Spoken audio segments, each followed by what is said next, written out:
विठ्ठल हरि विठ्ठल हरि विठ्ठल।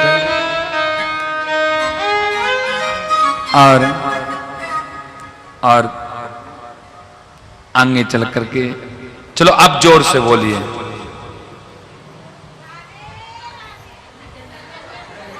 अब थोड़ा कंफ्यूज हो गए लोग कि बोले क्या। राधे राधे। और अंतोगत्वा। और आगे चल करके देखिए, एक बार क्या हुआ, एक बढ़िया गुरुजी थे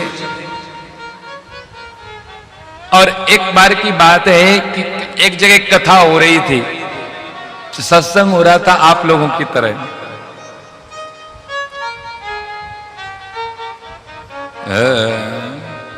तो भैया ये हो रहा था ना, तो एक माताजी अपने एक बेटे को साथ में लाती थी कथा सुनने के लिए। अब बेटा साथ में आता था, तो पहले दिन बेटे ने कथा थोड़ी सुनी और बीचों बीच में ही बेटा कहने लगा, मां मुझे सूसू आ रही है।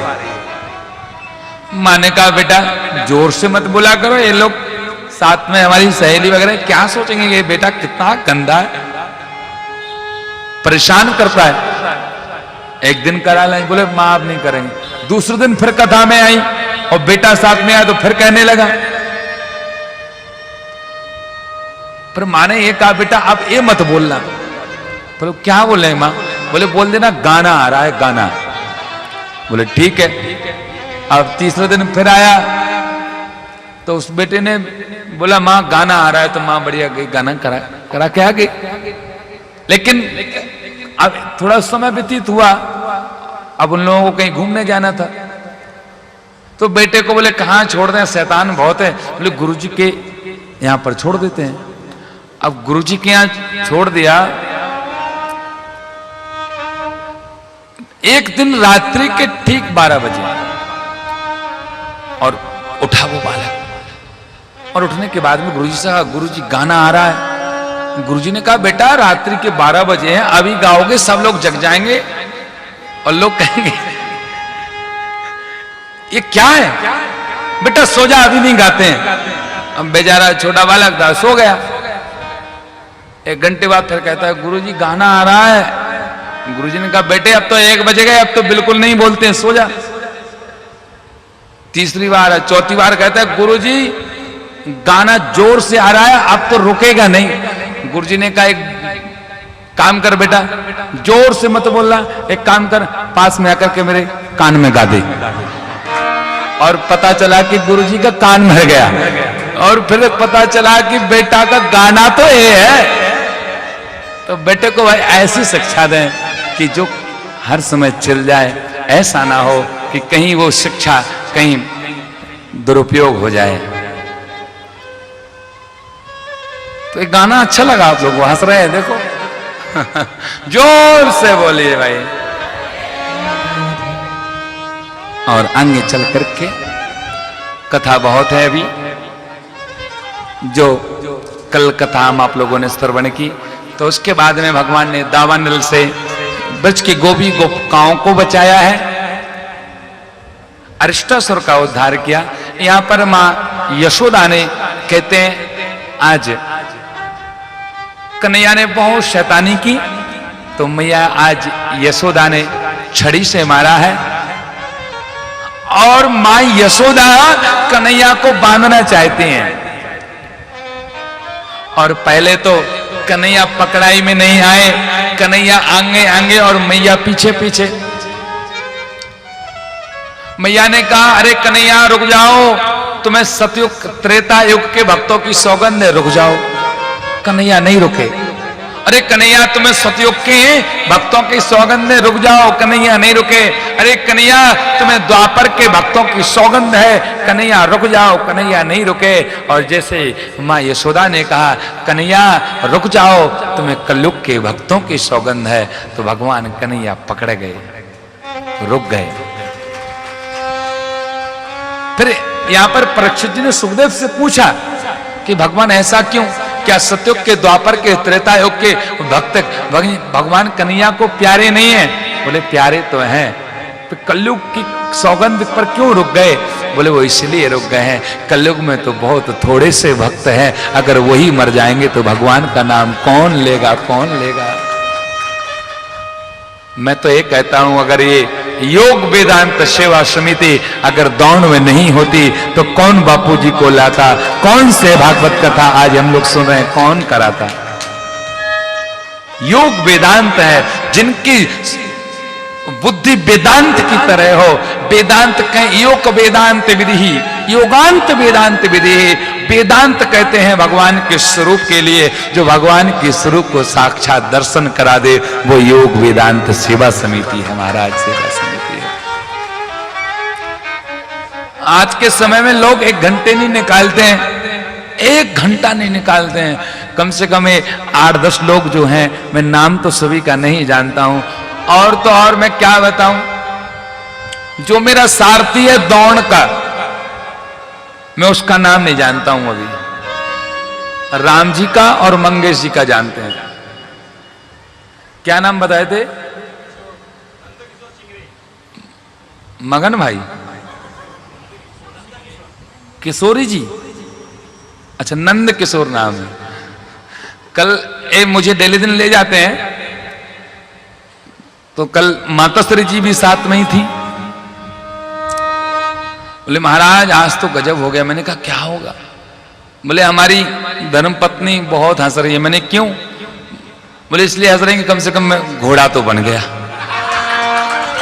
बोले घोड़ा तो बना, और मैंने कहा एक कोई संसार के लिए घोड़ा नहीं बना, संसार के मालिक के लिए घोड़ा बना है। जो मालिक के लिए घोड़ा बन जाता है वो तो जीवन में हमेशा धन्य ही हो जाता है महाराज। इस संसार है, इसमें प्रेम कीजिए। कन्हैया पकड़े गए, कन्हैया पकड़े गए तो यशोदा बांधना चाहती हैं, गुस्से से बन जाओ कन्हैया, कन्हैया नहीं बनते हैं, और रस्सी लाती हैं, नहीं रस्सी 2 अंगुल कम पड़ जाती है।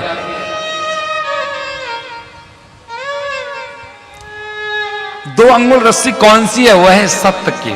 अगर प्रेम में, प्रेम से, सत्यता से बांधोगे तो भगवान बन जाएंगे। अगर घमंड से बांधोगे तो कभी जीवन में भगवान बनने वाले नहीं हैं। हम प्रेमी हैं दिल के पक्के, चाहे जहां बिठा दे, या अर्श आसमान पर चढ़ा दे, या खाग में मिला। हम प्रेमी हैं दिल के पक्के, चाहे जहां बिठा दे, हम हमेशा कहीं भी बैठने के लिए तैयार हूं। और कन्हैया बन गए हैं। बनने के बाद में कहते हैं बंधु, मैया काम करने लगी, कन्हैया आगे बढ़े हैं। 2 वृक्षों के बीच में कन्हैया को बांध दिया था, तो उसमें 2 दैत्य थे। जय विजय का रूप था, नीलकुंवर मणिग्रीव, दोनों का उद्धार हुआ है। और उसमें से ज्योति निकली, भगवान में विलीन हो गई। भगवान ने यमलार्जुन का उद्धार किया, और उद्धार करने के बाद बंधुओं भगवान ने यहां पर चीर हरण किया। चीर हरण कहते हैं, उसे कहते हैं कि ब्रज की गोपी जमुना जी में स्नान करती थी, लेकिन कई लोग, कई कथावाचक ये कहते हैं कि वह गोपी नग्न स्नान कर रही थी, तो वह गोपी नग्न स्नान नहीं कर रही थी, निर्वस्त्र नहीं थी। राधे, वह स्नान कर रही थी जमुना जी में, ये बात सत्य है, लेकिन पुराने वस्त्रों को पहनकर कर रही थी। क्योंकि ठाकुर जी की जब हम पूजा करने जाते हैं तो नए वस्त्रों को पहन करके जाते हैं, तो कन्हैया ने नए वस्त्रों को चुराया था, पहने हुए नहीं चुराया था।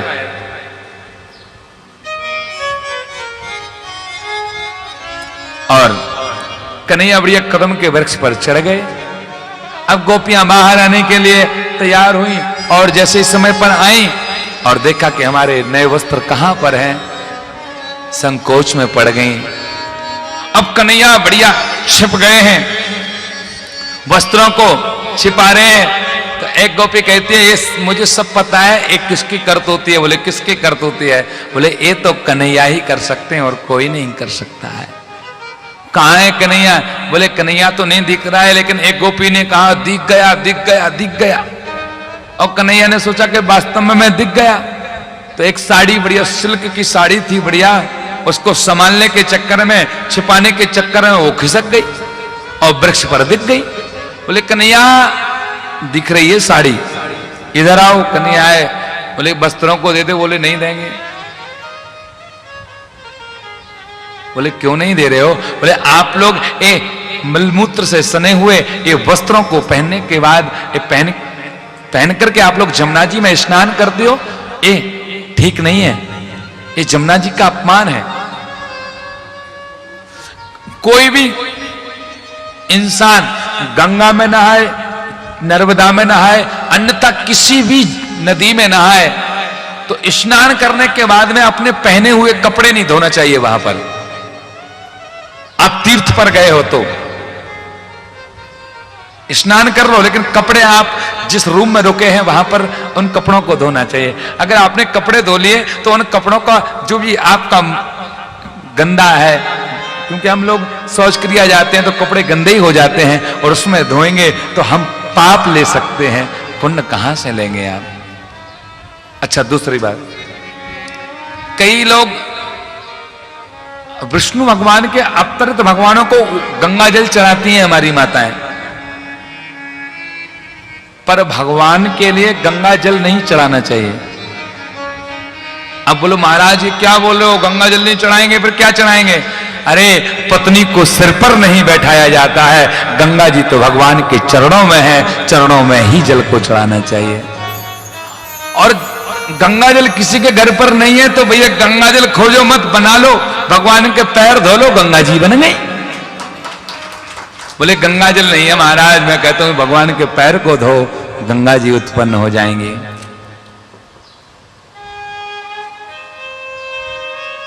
तो गोपियाओं ने कहा ठीक है, आज से हम वस्त्र पहन करके और एक गंगा जमुना जी में नहीं नहाएंगे। फिर गोपियाओं ने नए वस्त्रों को पहनने के बाद गोपियां क्या करती थी, स्नान करके कहां जाती थी पता है आप लोगों को? कात्यायनी महामाये सर्वयोगिन्निधीश्वरी नंद गोप सुतम देवम पतिं ते कुरुते नमः।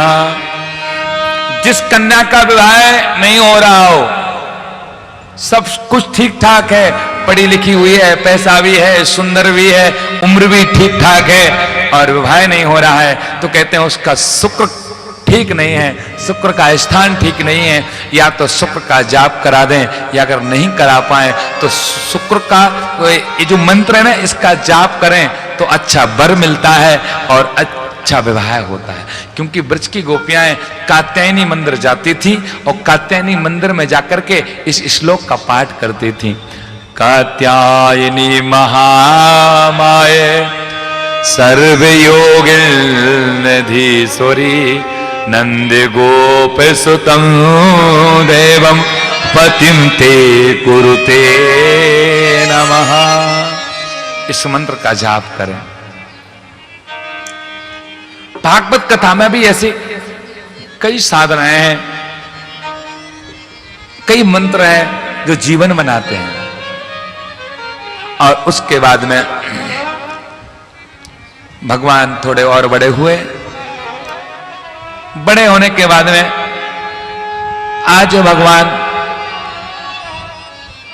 ने क्या देखा कि हमारे जमुना जी दूषित हो चुके हैं, उसके ऊपर से जो पक्षी निकलता है वो भी मर जाता है, और जो गाय उसका जल को पीती है वो भी मर जाती है।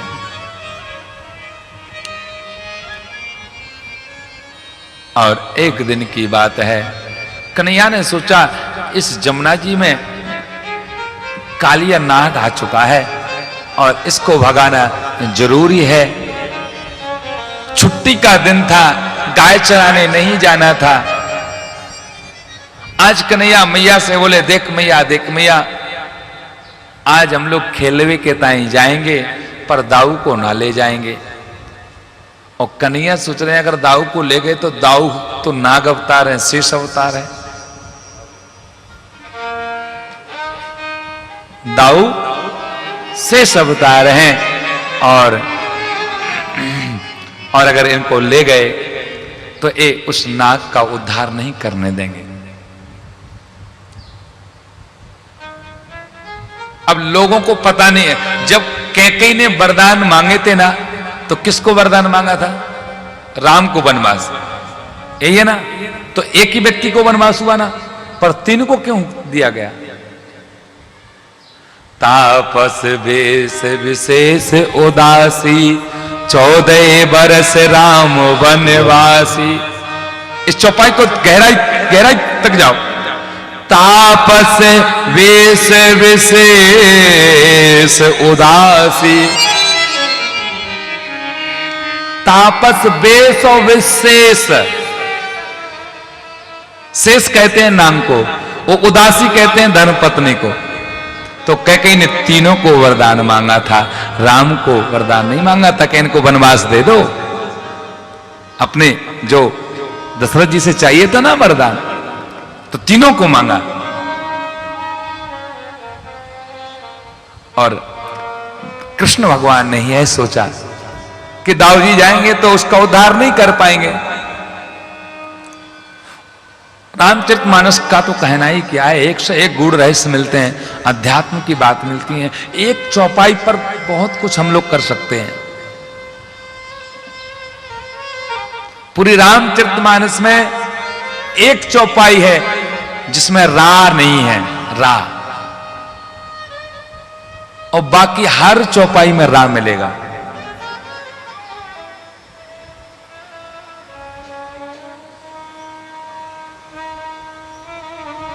खेचत गाड़े, ये चौप मुझे याद नहीं आ रही है अभी जब धनुष को उठाया था राम जी ने, वो दिमाग पर नहीं आ रही है। मैं क्या भुलक्कड़ महाराज हूं ना। हाँ, नहीं, लेत चढ़ावत खेचत गाड़े, काऊ ना लखा दीख सब ठाड़े। इसमें रा नहीं है, बाकी हर चौपाई में रा जरूर मिलेगा आपको पूरी रामचरितमानस में। और रामचरितमानस में 2 लोगों को संता कहा गया है पूरी रामचरितमानस में, और किसी को संता नहीं कहा गया है। बिन हरि कृपा मिले ही नहीं संता, है ना? है? आज हम लोग आ रहे थे ना, तो आज गाड़ी में हमारे महाराज सर जी सुना रहे थे कि महाराज जी संता तो 2 हुए हैं संसार में, अब मुझे मां भरोसा हनुमंता और बिन हरि कृपा मिले नहीं संता। जब तक संत की कृपा नहीं होती है, जब तक भगवान को हम प्राप्त नहीं कर सकते हैं। भगवान को अगर प्राप्त करना है तो संत जरूरी है। तो नारद जी के लिए एक संता कहा गया है, और एक संता हनुमान जी के लिए कहा गया है पूरी रामचरितमानस में, और किसी के लिए संता नहीं कहा गया। संता तो विशेष होता है।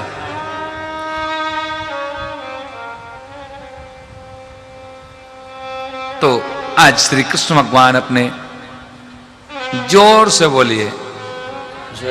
पता है मैं राधे राधे क्यों बुलवाता हूं? मैंने आपको बताया मैं भुलक्कड़ हूं, भूल जाता हूं। मैं कभी चौपाई भूल जाता हूं। आप लोगों को मैं ये सोच रहा हूं भूल ना जाऊं, इसलिए राधे राधे बोलते रहो, और आप मुझे ना भूल जाएं भाई। मुझे भी चिंता है आप लोगों की, भूलेंगे तो नहीं पक्का।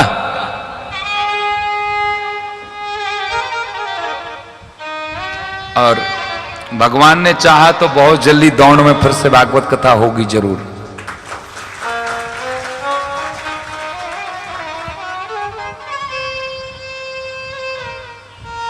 एक कल्ल व्यक्ति एक कोई आया था, नाम नहीं बताऊंगा, आज फोन लगाया और पूछा कथा के बारे में कि भागवत कथा करानी है, क्या कैसे रहेगा। मैंने कहा दौड़ के लिए तो ये दास हमेशा तैयार है, तुम तो तैयार हो जाओ, सब ठाकुर जी सब ठीक कर देंगे। और नहीं तो यज्ञ एक बार जनवरी में हो सकता है, ठाकुर जी ने चाहा तो एक